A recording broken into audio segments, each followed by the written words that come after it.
வணக்கம் நண்பர்களே, இன்றைக்கி நம்ம பார்க்க போகிற ரெசிபி பால் கேசரி. கடாய் அடுப்பில் வச்சுக்கோங்க. 1 டேபிள் ஸ்பூன் நெய் ஊற்றிக்கோங்க.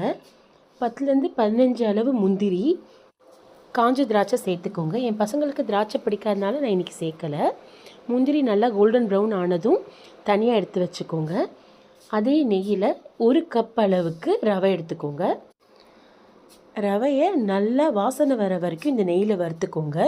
ஒரு 2 நிமிஷம் கைவிடாமல் வறுக்கிற மாதிரி இருக்கும். அடுப்பு லோ டு மீடியம் ஃப்ளேம்லேயே இருக்கட்டும். ரவை நல்லா வறுப்பட்டதும் நம்ம எந்த அளவு ரவை எடுத்தோமோ அதே அளவில் 3 மடங்கு பால் ஊற்றணும். அதாவது 1 கப் ரவைனா 3 கப் பால் ஊற்றணும். பால் சூடாக இருக்கிற பாலாக இருந்தாலும் சரி, காய்ச்சி ஆறின பாலாக இருந்தாலும் சரி, பால் ஊற்றுனதும் கிண்ட ஆரம்பிக்கணும். இல்லைனா லேஸாக கட்டி கட்டியாக விடும். அந்த கட்டியெல்லாம் உடச்சி விட்டு ஒரு 3 நிமிஷம் கிண்டிகிட்டே இருந்தீங்கன்னா கட்டியெல்லாம் போய் நல்லா தளன்னு வந்துடும்.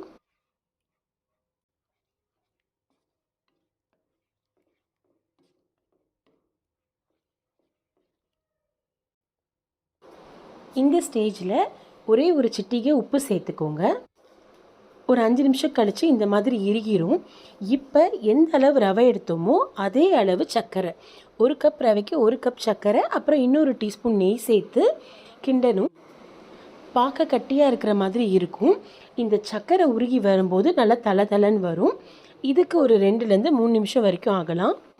நீங்கள் விருப்பப்பட்டீங்கன்னா இந்த ஸ்டேஜில் ஏலக்காய் தட்டி சேர்த்துக்கோங்க.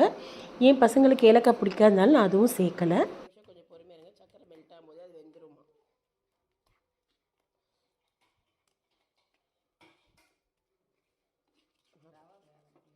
பார்த்துட்டேன் மம்மி, நான் வெந்துச்சு, நான் சாப்பிட்டேன். உங்களுக்கு நல்ல டிஃப்ரென்ஸ் தெரியும். சர்க்கரை உருகி ஒரு மாதிரி தளன்னு வரும். இந்த ஸ்டேஜில் நம்ம அடுப்பை ஆஃப் பண்ணிவிட்டு வறுத்து வச்சுருக்கிற முந்திரி சேர்த்து ஒரு கிளறி இறக்கிடலாம். இது எங்கள் பக்கத்து வீட்டில் இருக்கிற பீமேஸ்வரர் கோயிலில் பிரசாதமாக கொடுத்தாங்க.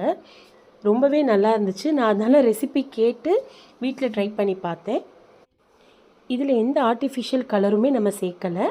நீங்களும் ட்ரை பண்ணி பார்த்துட்டு எப்படி இருந்துச்சுன்னு கமெண்ட்டில் சொல்லுங்கள். நன்றி.